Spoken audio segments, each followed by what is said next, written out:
I prefer really not to speak. If I speak, I am in big trouble. I'm going to show you how to use the new N.Manalt formation, one of the best formations in the game. Let's go.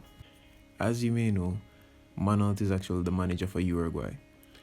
This is actually a very good formation as it is a 4-3-1-2, just like P-Bor, Erik ten Hag, the manager of Ajax.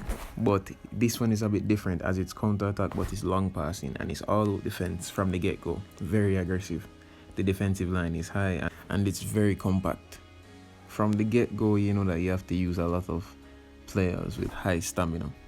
I actually find this to be one of the best formations possible. So in this review, I'm just going to tell you guys how to use this formation, which players I'd recommend using, as well as giving you a quick breakdown of just one or two counter-attacking scenarios, and hope that you guys grasp it. Don't forget to smash that like button, smash that subscribe button. Road to 1,000 subscribers. Let's go. So basically, I'm just going to let this play out, and then after it's being played out, I'm going to explain it to you guys. Just a simple explanation, nothing too serious. I just want you guys to see what exactly is happening here.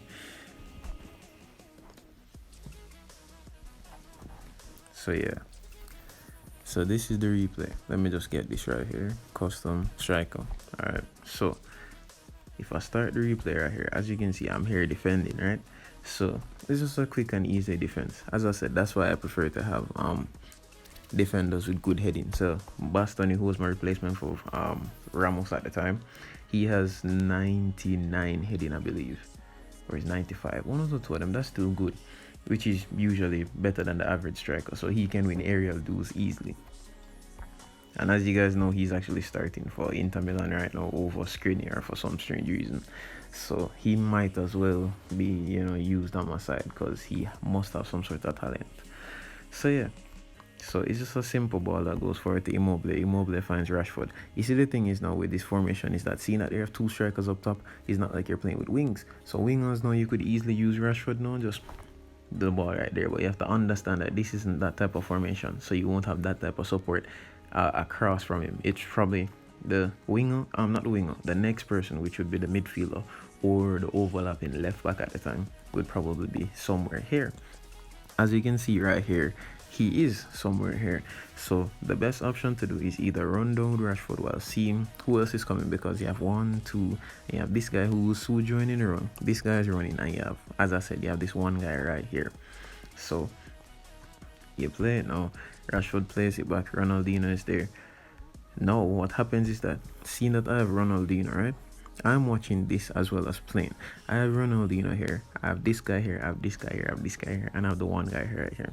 I realize that there's a gap right here, so might as well put the ball here, because if I put it here, right, I'm going to put myself under immense pressure, because see it there now, if I give it to him or I give it to him, he's going to tackle, he's going to tackle, he's going to advance, and he's going to tackle.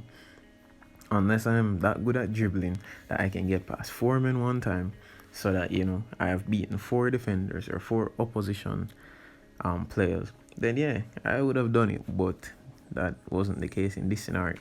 So clearly what is happening right now is that I looked for the easiest space, which was this guy who was making a run.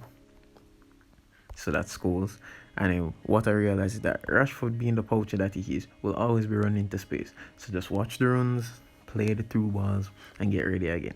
You see how easily I played the pass and go right here. So even if Rashford didn't pass that defender right there, seeing that he passed him, Scholes would eventually pass him, and then Rashford would 1-2 right there. I know that they say attack wide, but that wasn't a wide attack right there. If you meant it, it's a wide attack going right there, and this is also wide. Just because they say attack wide doesn't mean that the center passes aren't actually wide. So you guys have to really mince what's happening in the formation itself. So it's a simple one too. Rashford has that dipping shot of his that easily scores, and that's what I score. So that's just a simple basic scenario of how to score. You have to just look for the spaces and realize that just because there's a wide doesn't mean you have to pass on the flanks. Wide just means at an angle, so just pass it at an angle from, you know, at each player, and then they'll be in the space to receive the pass. Yeah. So as it relates to my strikers now, my strikers, I need them to be 2 poachers. In my scenario, I have a striker with good heading and a striker with not so good heading, because my striker with not so good heading is actually Rashford. But you can use Werner and Mbappe. The thing is, with this formation, all you need to remember is down the wing, cross it in, and get it in. Just as simple as that. Down the wing, cross it in, and get it in. So you see, with two poachers on top of the box, they'll always be running into space. So if you have Werner and Lukaku, or Werner and Mbappe, or any of those legends that has good heading, then yeah, by all means use them. For the attacking mid formation, now I'm gonna need a classic number 10. And no one is really better in this role than Ronaldinho himself, or probably Bergkamp. You can use a creative playmaker as well, but the role really fits a classic number 10, as the deft touches and passes are more important than the pace. But hey, maybe you could use Ozil then.